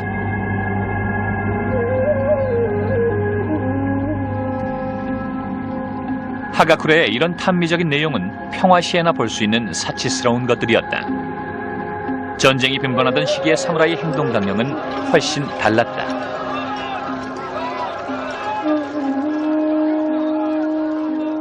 One of the documents I looked at in the 14th century, they said, we attacked the enemy but started suffering casualties, so we fled. No stigma, no dying. They're not going to just, die like that. Later on, there's this notion that you should die for your Lord. The attitudes toward that are very different. 평화로운 시절의 사치이건 아니건 도쿠가와 마쿠 시절의 사무라이들은 이 행동 강령을 아주 진지하게 준수했다. 1703년 사무라이 역사 전체를 통해 사무라이의 충성심과 자기 희생을 가장 극적으로 보여주는 사건이 일어났다.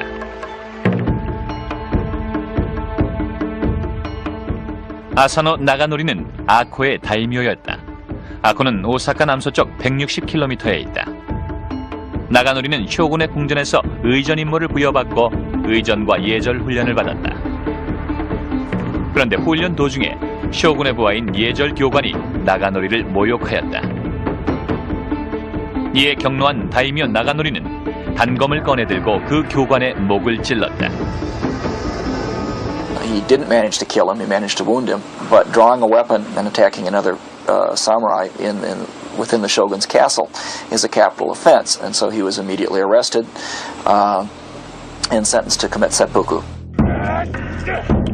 나가노리는 즉시 명령에 따라 할복자살 의식을 거행하며 죽었다. 나가노리가 죽자 막부는 그의 토지를 몰수했다. 따라서 나가노리의 무사들은 로닌, 즉 낭인이 되었다. 낭인은 주군이 없는 사무라이이므로 집도 수입도 없는 처지가 된다. In the medieval period, this was never really a problem because there's constant warfare, lots of armies that are willing to employ unemployed fighting men.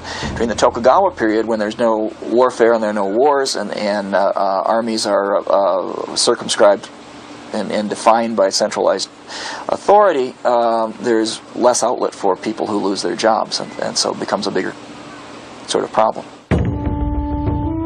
나가노리의 사무라이였던 오이시 구라노스케가 전직 동료들 규합해서 복수를 제안하자 46명이 이에 동의했다.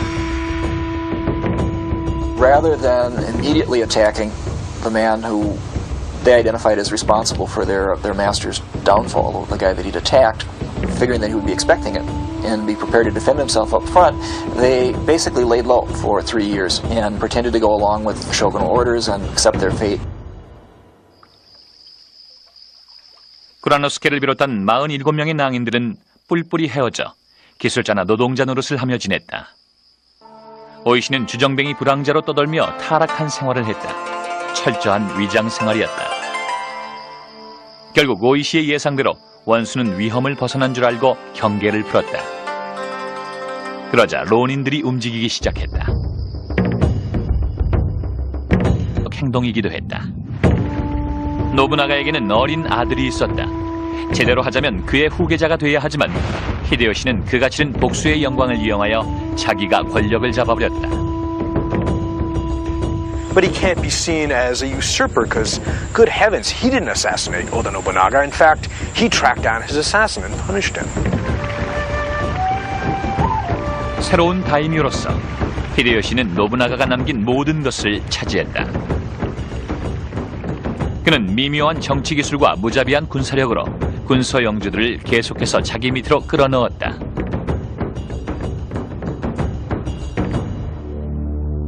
(1590년이) 되자 일본의 모든 다이묘가 그의 휘하에 들어왔다.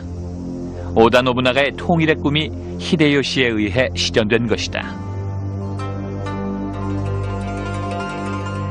그리고 히데요시는 당시로선 매우 놀라운 조치를 취했다.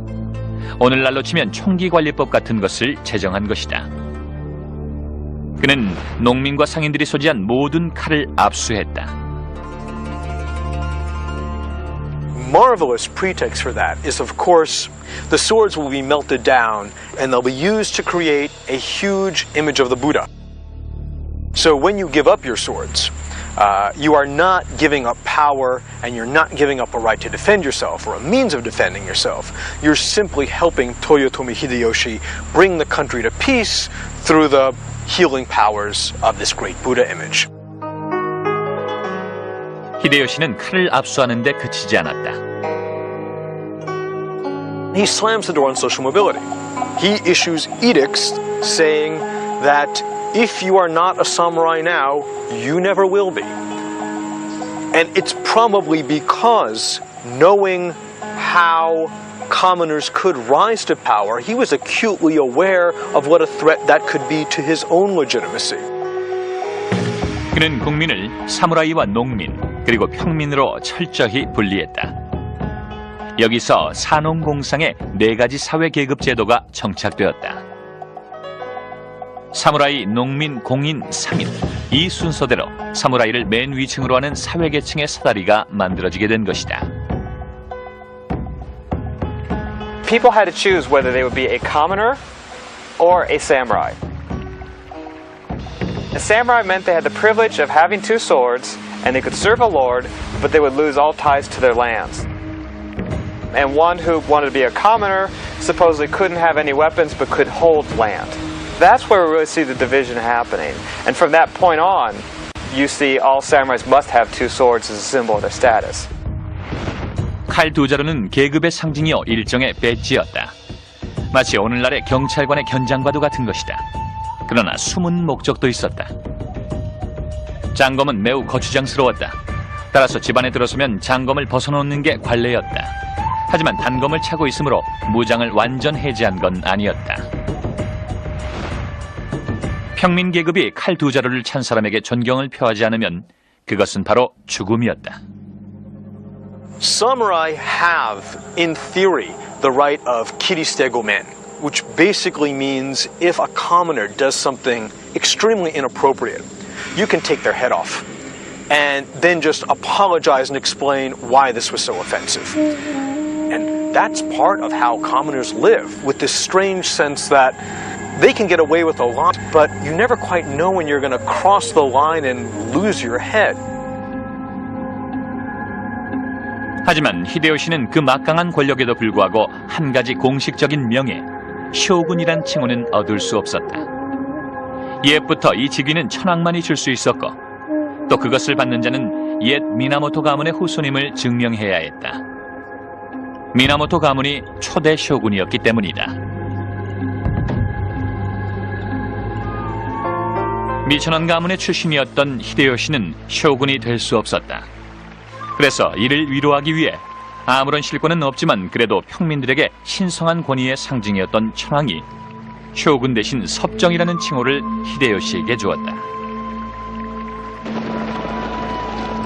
히데요시는 섭정이라는 칭호에 그쳤으나 그의 뒤를 이은 지도자는 거기에 만족하지 않고 기어코 쇼군 칭호를 쟁취했을 뿐만 아니라 그 쇼군의 권력을 그 후 250년간이나 이어가게 만든다.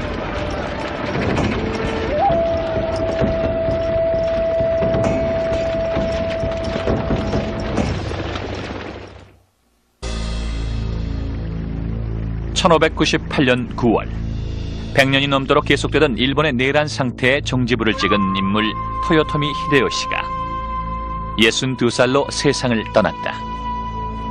그는 자기의 지위를 5살 난 아들에게 물려주고 싶었다. 신하들이 그렇게 보필해 줄 것으로 믿고 죽었다. 그러나 실제는 그렇지 못했다.